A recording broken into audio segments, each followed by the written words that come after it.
Anyway ഇതൊക്കെ അങ്ങ് നടന്നു. അടക്കത്തിൻ്റെ അന്ന് തൊട്ട് ഈ അമ്മച്ചി മരിച്ച ദിവസം തൊട്ട് ഈ വീട്ടിലെ പട്ടി എന്ന് പറയുന്ന സംഭവം ശകലം പോലും ഭക്ഷണം കഴിക്കുകയോ ഒരു മനുഷ്യനോട് ബഹളം ഉണ്ടാക്കുകയോ ഒന്നും ചെയ്യുന്നില്ല. വളരെ ശാന്തമായിട്ട് കിടക്കുകയാണ്. ഇത് അച്ഛൻ നോട്ടീസ് ചെയ്യുന്നുണ്ട്. ഇവർ ഭക്ഷണം കൊണ്ട് കൊടുക്കുന്നുണ്ടല്ലോ, ഇത് ഭക്ഷണം കഴിക്കുന്നില്ല ഈ പട്ടി. അപ്പോൾ അമ്മച്ചിയോട് അത്ര അറ്റാച്ച്ഡായിട്ടൊരു പട്ടിയാണ്. അപ്പം അങ്ങനെ ഒന്നും അടക്കത്തിൻ്റെ ദിവസം വന്നപ്പോൾ അച്ഛൻ തന്നെ പറഞ്ഞു ആ പട്ടിയെ പട്ടിക്കുട്ടി അഴിച്ചു വിടാൻ പറഞ്ഞു. അങ്ങനെ അഴിച്ചു വെട്ടി പട്ടിയെന്ന് ദിവസം ചില നേരെ വന്ന് ഈ അമ്മച്ചിയുടെ കൂടെ ബോയുടെ സൈഡിൽ വന്ന് ഇങ്ങനെ ഇരിക്കുകയാണ്.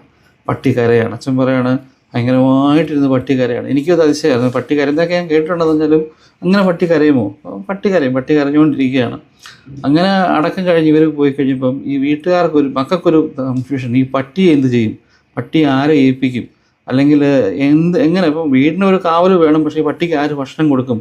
ഇതൊക്കെ ഒരു ഇതായിട്ട് അച്ഛനടുത്ത് വന്നു. അച്ഛൻ ഇത് എങ്ങനെയാണ് പട്ടിയെ ഹാൻഡിൽ ചെയ്യുന്നത്? അച്ഛൻ പറഞ്ഞാൽ കുഴപ്പമില്ല, വീട്ടിൽ തന്നെ നിന്നോട്ട്, വീട്ടിൽ വേണമല്ലോ, ഒരു കാവൽ വേണമല്ലോ, അപ്പം ഭക്ഷണത്തിനുള്ള ക്രമീകരണം ഞാൻ എന്തെങ്കിലും ചെയ്തോളാം എന്നൊക്കെ അച്ഛനിങ്ങനെ പറഞ്ഞു. എന്നാൽ ഇവർ പോകുന്നതിന് തൊട്ട് തലേ ദിവസം ഇവർ പട്ടിക്കുട്ടി എന്ന് നോക്കുമ്പോൾ പട്ടി മരിച്ചു കിടക്കുകയാണ്. അതിന് മനുഷ്യനെ പോലെ വികാരമൊക്കെ ഉണ്ടെന്ന് എനിക്കറിയത്തില്ല. ഇതുപോലെ അമ്മച്ചി മരിച്ചുകൊണ്ടൊക്കെ ആയിരിക്കാം ആ പട്ടി അങ്ങ് മരിച്ചുപോയി. അപ്പോൾ അടുത്ത പ്രശ്നം ഇവർക്ക് ഈ പട്ടിയെ എവിടെ കൊണ്ട് ഡിസ്പോസ് ചെയ്യും?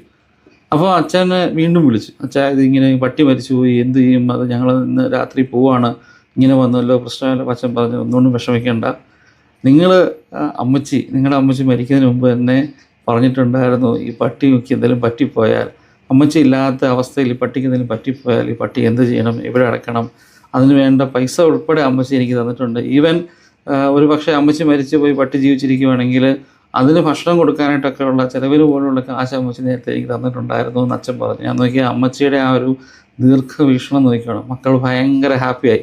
എല്ലാവരും അന്ന് രാത്രി പോയി അച്ഛൻ ആളെ വിട്ട് ഈ പട്ടിക്കുട്ടിയിൽ നിന്ന് പട്ടിയെ മാറ്റി വേറെ അടുത്ത് കൊണ്ടുവന്ന് കുഴിച്ചിട്ട് കാര്യങ്ങളൊക്കെ ചെയ്തു. അച്ഛൻ പറയുകയാണ് മക്കളുടെ ആ ഒരു ആറ്റിറ്റ്യൂഡ് വന്നിട്ട് അമ്മച്ചിയുടെ കൂടെ ഒന്ന് സ്പെൻഡ് ചെയ്യാനോ ഒന്നും ചെയ്യാറില്ല. എന്നോട് ആ അച്ഛൻ പറഞ്ഞ് അമ്മച്ചി ഒരുപാട് പ്രാവശ്യം വന്ന് അച്ഛനടുത്ത് വിഷമം പോയിട്ടുണ്ടെന്ന് പറഞ്ഞു. കാരണം നമ്മൾ മനസ്സിലാക്കണം, നാട്ടിൽ നിൽക്കുന്ന നമ്മുടെ പേരൻസ് ആയാലും ഗ്രാൻഡ് പേരൻസ് ആയാലും മക്കളുടെ സാന്നിധ്യവും അല്ല കൊച്ചുമക്കളുടെ സാന്നിധ്യമൊക്കെ ആഗ്രഹിക്കുന്നതാണ്.